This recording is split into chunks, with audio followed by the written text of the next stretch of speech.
Aku memasukkan beberapa pakaian Mas Alan ke dalam koper kecil. Insya Allah besok Mas Alan akan pergi ke Singapura untuk mengikuti seminar. Sekalian masukkan juga baju kamu ke koper. Aku mengerutkan dahi. Untuk apa aku juga memasukkan baju ke koper? Mas Alan melantur apa? Buat apa Mas? Aku memasukkan bajuku ke dalam koper. Tanyaku penasaran. Aku ingin kamu ikut. Ikut? Tanyaku penasaran. Buat apa aku ikut Mas? Kau tidak mau ikut? Bukannya menjawab pertanyaanku, ia malah balik bertanya. Tanpa dapat diduga, Mas Alan memeluk bahuku dari belakang. Kenapa beberapa hari ini Mas Alan sering sekali memelukku?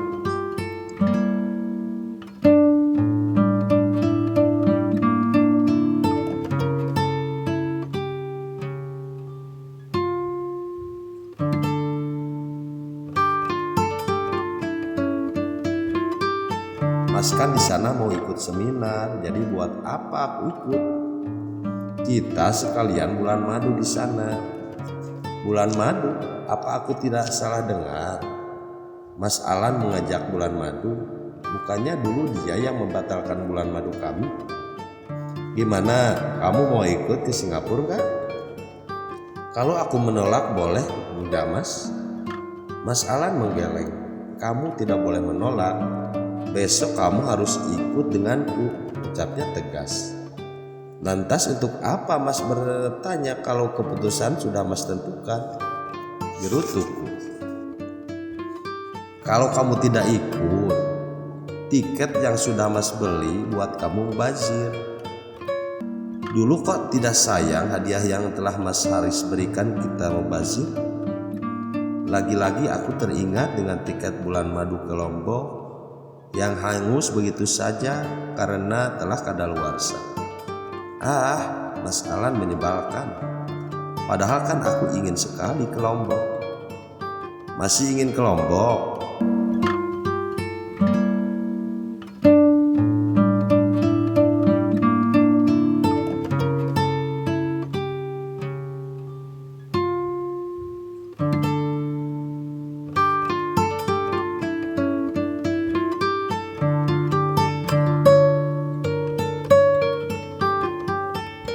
Pertanyaan tidak berbuntut. Kenapa malah marah? Kesal. Tidak boleh kesal sama suami. Habisnya Mas Alan nyebelin. Masa sih? Mas Alan geli. Pekiku saat Mas Alan tiba-tiba menggelitik pinggangku. Makanya jangan marah dong. Aku pun mengangguk pasti, memohon agar ia menghentikan gelitikannya yang akhirnya ia turut. Setelah melaksanakan sholat subuh, aku dan Mas Alan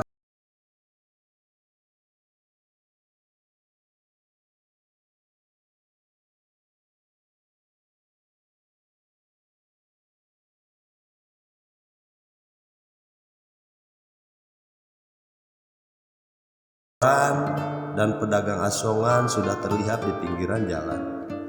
Mereka hendak menjajakan dagangannya. Ya Allah, berikanlah mereka kemudahan dalam mencari rezeki di jalan.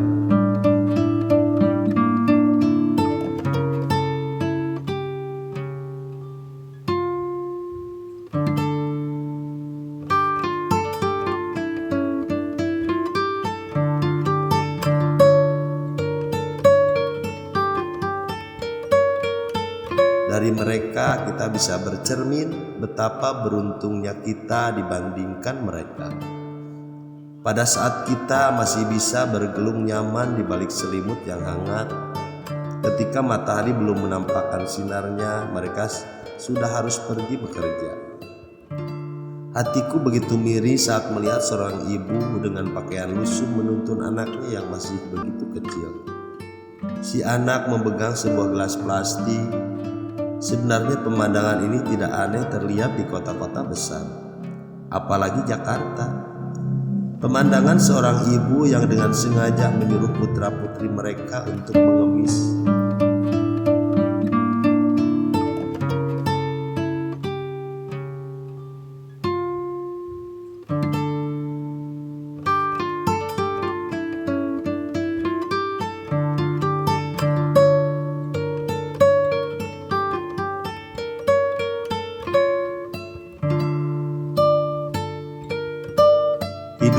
harta serba mahal, Neng. Kalaupun ada pekerjaan lain, saya juga mau merendahkan diri seperti ini. Mana tega saya menyuruh anak saya mengemis. Ini semua saya lakukan demi tahan hidup. Itulah jawaban yang pernah aku dapatkan dari seorang pengemis. Saat itu aku dan Citra tidak sengaja berdiri berdampingan dengan seseorang. Ia tengah menunggu anaknya yang sedang mengemis di tengah hujan deras. Kenapa ibu tidak menyuruh anak ibu untuk berhenti mengemis? Hujannya lebat, anak ibu bisa sakit.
Penjelasan yang Mas Alan berikan tidak membuatku puas.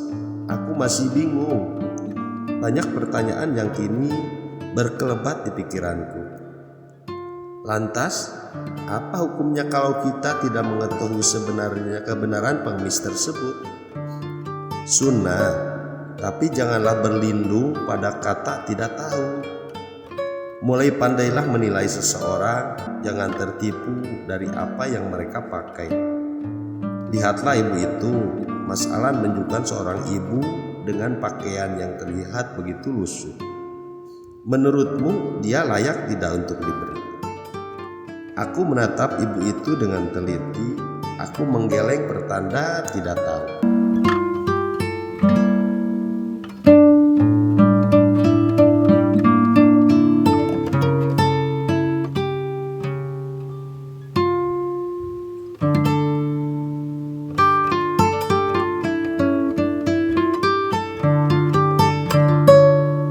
Dia masih mampu mendapatkan uang tanpa harus meminta. Jadi sebenarnya dia tidak pantas untuk diberi. Lihatlah ibu yang satu lagi. Ia lebih tua dibandingkan ibu yang tadi mengemis. Tapi ia masih mampu untuk memanggul karung yang berisi barang bekas untuk menghidupi keluarganya. Aku mendengarkan penjelasan Mas Alan. Kalau dipikir-pikir memang iya, si ibu pemulung terlihat lebih tua daripada si ibu pengemis. Tapi dengan tekad untuk memberi rezeki yang halal tanpa berharap mendapatkan belas kasihan orang,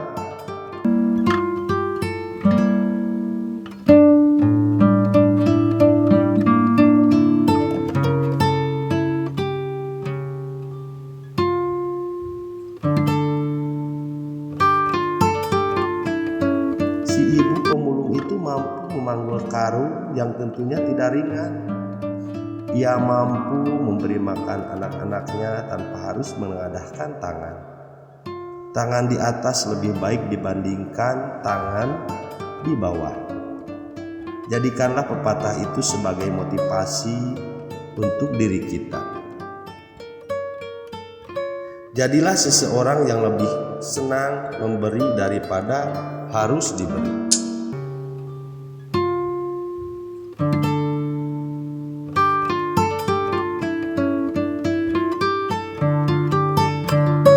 Bersambung.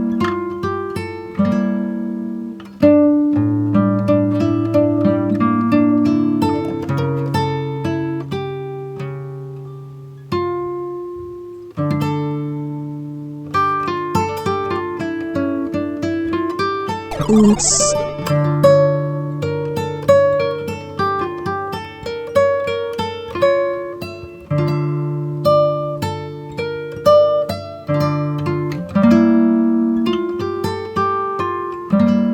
Supaya channel Cinta Suci Novel semakin berkembang, jangan lupa like, komen, subscribe, juga share.